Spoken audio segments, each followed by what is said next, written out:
Yo.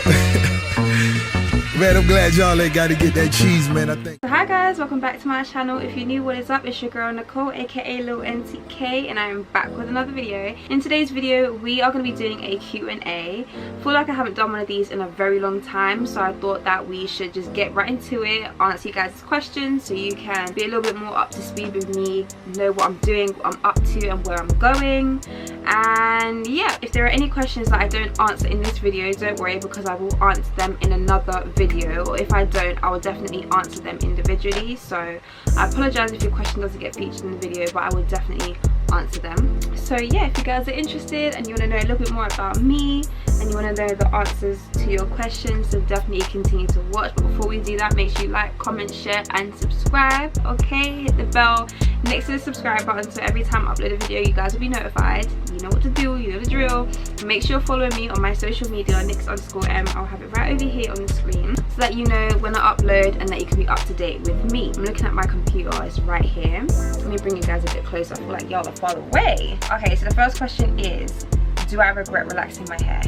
No, I actually don't regret relaxing my hair at all. Like, for me personally, it's definitely one of the best decisions that I have made. Now, some of you guys, you might be confused because my hair is naturally curly. I have 3C, 3B hair, if you didn't know. I'll insert a picture right here. Yeah, like for my personal style, like the way I dress, my whole like vibe and everything, I just personally feel like straight hair is better on me. Like, it suits me a lot more. And if I'm honest, like when I did have my curly hair, I always wore like wigs and weaves and stuff because it was always breaking. I just personally like myself more with straight hair, so no, I don't regret relaxing my hair. What is your favorite color lipstick to wear on your skin tone? Definitely like nudes, like browns, corals, peaches, pinks. I like reds on occasions. I like browns depending on the shade of brown, but I like browns on occasions, but definitely like the nudes and the pinks kind of category. So if you could work with any clothing brand, what would it be and why? Ooh, this is a very good question. I would love to work with, like, if you're talking about like a sponsored video or something like that, even though I haven't done fashion on my channel just yet, but I am planning on doing it soon. So my hair is bugging me. I would like to work with obviously like Pretty Little Thing, Fashion Nova, like who wouldn't, you know, black owned brands as well. Like, if any of you guys have any clothes that you want me to feature, let me know down below and I'll do that for you. I do have a Pretty Little Thing haul on the way. How did you get so good at wearing makeup? I feel like it's taken me a long time to learn. Okay, so I'm not a makeup artist, I'm not an MUA. I just do what I think is right for me, and I just use colours that I think look good on my skin tone. I'm not an MUA, but it's definitely taken me some time, some trial and error and some practice, girl. I've had to practice. I have had to practice. I wasn't always good at makeup, I'm not gonna lie. I don't think anybody is born good at makeup. Like, it's something you practice over time. When I was in uni, I didn't really have a lot of makeup. I still don't have a lot of makeup, like I still don't, but I didn't have a lot in uni, so I didn't have a lot to play with. And in uni, I was natural all the time. I didn't even wear makeup. Like, I barely wore makeup in uni. So obviously I wear makeup more now than I've ever done. So I guess I'm practicing every time I do it. I'm still learning, you know, like different techniques and stuff like that. You never really stop learning. Like, you're always learning something. You practice now so that when you're doing, not even just makeup, like if you're trying to practice like editing, filming, makeup, cooking, hair, nails, like whatever your hustle is or whatever you want to be your hustle, even eyelashes, microblading, whatever, like now is honestly the best time to practice, because when this COVID thing is done, when lockdown is done, you're going to be at the top of your game. Okay, so if you want to perfect your craft, now is the time. Would you ever get any cosmetic procedures done to your body? Like, I love the way I am now. I'm 5 foot, if you didn't know. For the longest, I was told that I was 5'3", but I'm 5 foot, and I feel like I am proportionate for my body shape, my body type, my height. I feel like I'm very proportionate. I'm not insecure about my body. I used to be insecure about my body. Like, I didn't really see a lot of people that had my body type. I didn't have big boobs. I still don't have big boobs myself, but I've definitely like grown into them and they've developed. Like, they're still growing, I guess you could say. Like, at one point I really wanted to get my boobs done. Maybe like once I've had kids and stuff, in a couple of years, then I might look at my boobs a bit differently, and I might feel like, you know, I want to do that for me, like I want to do a little something for me. But as of right now, it's not in the cards for me to get that done. Somebody has asked me as well if I would ever get like a BVR or anything, but I wouldn't even get a BVR, I'm not gonna lie to you. Some of the stories I've heard about BVRs are mad. You're doing a lot of trauma to your body, it's not worth it. Like, yeah, it's nice to see women that have that hourglass figure and that hourglass shape. I certainly don't have an hourglass. I have a small curve to me. It's nothing crazy, it's nothing mad, it's a small curve to me. But I wouldn't personally like get any type of procedure to make myself look different. When I have a child, their hips are not going to be doing all of this, and I'm not trying to have them ask me questions as to why I'm like this and they're not, for them to be feeling like they need to get surgery as well. Do you know what I mean? So no. Have I had any cosmetic surgery done to me already? Y'all, and these cosmetic surgery questions, Lord Jesus. No, I haven't. I've been asked if I've had my lips done. I've never had my lips done. Yeah, like no. What has life been like since leaving university? I'm reading questions off of my phone and my computer because there's like a bunch going on. Instagram, Snap, everything. So life after uni has definitely changed. I wasn't fully prepared for the change, if I'm honest. It was kind of hard to adjust to being back home, I'm not gonna lie, because obviously like when you're in uni you get to do things on your own terms, you know, like you get to do whatever you want to do when you want to do it, you have no one to answer to, etc, etc. But coming back home, things are not like that at all. Like you have to answer to your parents, you have to tell them what you're doing, not everything you're doing, but most of what you're doing they have to know, because it's kind of like their house, their rules type of situation, you know what I'm saying? Going outside, they tried to give me a curfew, but I had to stop that one because like I'm 22, why do I have a curfew?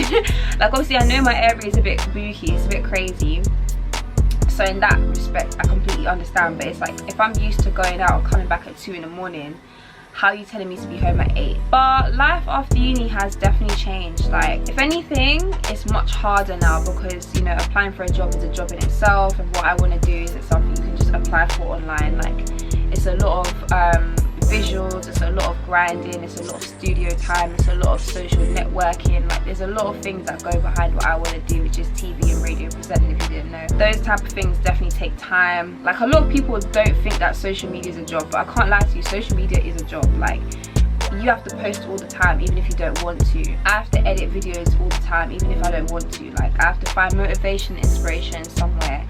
I have to be networking with people and, you know, put myself on the map essentially, because no one else is going to do that for you type of thing. Like people help you here and there obviously, but majority of the work is down to you. Like people don't really understand how much of a job it is. Like it is a 9 to 5, but it's just not your average 9 to 5. Like people don't get it, but it's different. Life after uni is different. Did you ever think that you'd be doing social media? I've just started getting into it, but I'm not like in social media like that, do you know what I mean? Like I don't have a big following, I don't have a big social media presence. I'm only just getting into it slowly. A part of me always did, low-key. Like from when I was young, I've always wanted to do YouTube. From when I saw Gracie Francesca and like all them other people, I've always wanted to do YouTube from when I was like 9, 10. So I've been wanting to do it for a while, but uni was the biggest cock block in the world. You can't dedicate your time to YouTube and social media.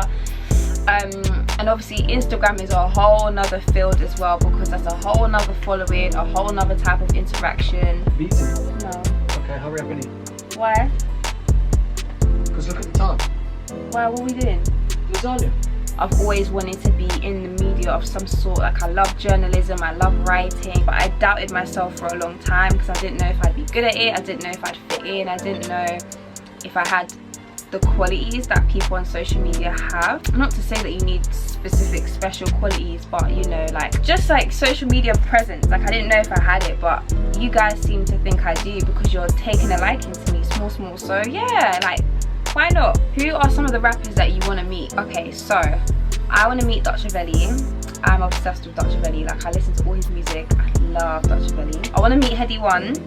Sounds cliche because he's just dropped the album and I've been listening to it, but I do want to meet Headie One. I want to meet Digga D, 100%, like all of them. I want to meet Ivorian Doll eventually. Her music is awesome. I'd meet D-Block Europe, but I want to meet everybody. I want to meet Stormzy. I've met AJ Tracy and H before. Like when I did projects with Kiss FM and stuff like that, I low-key met them. Low-ski, like I want to meet so many people. What is your sexuality?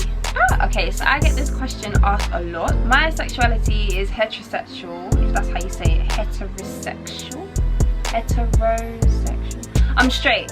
Long story short, I'm straight, okay? Another question that I usually get asked along the lines of that question is if I would ever experiment on a girl, and the answer is no. I don't think there's anything wrong with it, but I personally, I'm just not into that. That's just not my thing. I like men, I don't like vagina, so yeah. Have you ever considered modeling or being a video vixen? Video vixen. Modeling, I used to do modeling back in the day. I used to model. I got shagged when I was doing modeling. Things are obviously different now with like modeling companies and stuff, but I was shagged when I did it, so I don't know. But yeah, I have done modeling before. It was a lot of fun. I do really like it. I wouldn't mind getting back into modeling now, like, you know, modeling for like JD or for Asylum or like Pretty Little Thing. Like I wouldn't mind modeling for Pretty Little Thing. That'd be cool. Do you know what I mean? Like I wouldn't mind. And in terms of like being in a video, I guess I'm not against it, but I just wouldn't be those type of girls that are on camera doing the madness, like who's gonna be shaking my ass on camera, making it jiggle, making it. I'm not about that life, like, or having the rappers smack my backside. I'm not. I would be one of them girls that are just in the background, like I would just blend in the background type of thing. Like I don't mind doing that, you know what I'm saying? But in terms of me like jiggling and twerking and no, that's where I draw the line. Somebody said that I look familiar but they can't work out where I'm from. You know what, I get this so many times. The amount of people that say to me on a daily basis, you look so familiar but I can't work out where I've seen you. I don't know, bro. I don't know where you've seen me either. I don't know where everybody has seen me. The only place you've probably seen me is on Instagram, Nix_M. Make sure you guys do what you need to do and follow and all that kind of stuff, you know what I'm saying? But everybody says this to me, that I look familiar or I look like someone. I've been told that I look like Zendaya. I think Zendaya is beautiful, but I don't look like her. I don't think I do anyway. I've been told that I look like Swazi, the Kiss FM presenter. I hope I said her name right. I'm pretty sure I didn't, but everybody says that I look like someone and I don't know. All I know is I look like myself. Somebody asked how is the weight gain journey going. It's going alright, you know. It's actually going alright. I've gained a couple pounds on whatever, just a couple pounds. I've just come to the realization that I'm just meant to be small, so I'm just learning to live with it. But I have gained a few pounds and I'm really happy about that. Somebody said, what do you plan to do in the future? So in terms of my next moves, I don't really announce my moves like that, you feel me? I am the type of person who makes the moves and then I announce when the moves have been made. I don't talk about what I'm going to do before I do it, because every time I do that, the opportunity goes away. Like, I'll give you a little story time. Back when I was in uni, second year of uni, I had an email from this brand and I took a Snapchat of it, the email, and I posted it on my story, and the email was basically saying how they wanted to do photo shoots with me, like they wanted me to model for their site, because that's when I used to do modeling back in the day. But anyways, I must have put that on my story now. Everything was great, everything was smooth, but as soon as I posted it on my story, opportunity went. Another incident was when I was supposed to collaborate with a hair company for my YouTube channel, because I used to do curly hair videos back when I had curly hair, and those videos did really well. And again, put that on my story, opportunity went, never heard from them again. So from that experience, I don't tell anybody anything. The only people that really know what I'm doing is Bae and my sister. Other than that, I don't tell no one. But I don't really plan how my life goes, if I'm honest. Like, I've never really planned the steps I'm taking, the moves I'm making. Like, I never plan it. I kind of just leave God to guide the ship, to steer the ship in the direction that God wants to take me, and I just go with it. I just go with the flow. Like, everything I've done in my life, videography, modeling, presenting, shooting, I've never like planned it. I've always known that I wanted to do journalism and radio, TV presenting. I always knew that I wanted to do that from when I was like 9. I've just allowed God to steer the ship in any direction he wants to take me, and I'm just going with it. So, ooh, this is a good question. What or who are some of your favorite artists that you've been listening to back to back? So right now I've been obsessed with Rick Ross. Like, I've always been obsessed with Rick Ross, always, from when he first started, you know what I'm saying? I am a huge Rick Ross fan, but I found myself listening to more and more and more of his music now. I can't really tell you why, but I've just been gravitating towards his music. Like, his instrumentals just give me life, the life that I've always needed, like just the life that I want to live. Like, not even to do with materialistic shit, but just being happy, being successful, and being where you want to be. Like, his music is definitely made for bosses, I'm not gonna lie, and I want to be a female boss myself. I've been listening to a lot of D Block Europe, who isn't. I've been listening to a lot of Dutch Ravelli, because like I said, Dutch Ravelli is one of my favourite UK artists. I've been listening to a lot of Heady Ones, Scraps of course, Nines of course, Snoop Dogg. If you didn't know, Snoop Dogg is my dad. Snoop Dogg is my American father that I never had. I'm obsessed with Snoop Dogg. I know every single song, every single album, from the Shiznit all the way to Never Left, you feel me? I'm obsessed with Snoop Dogg.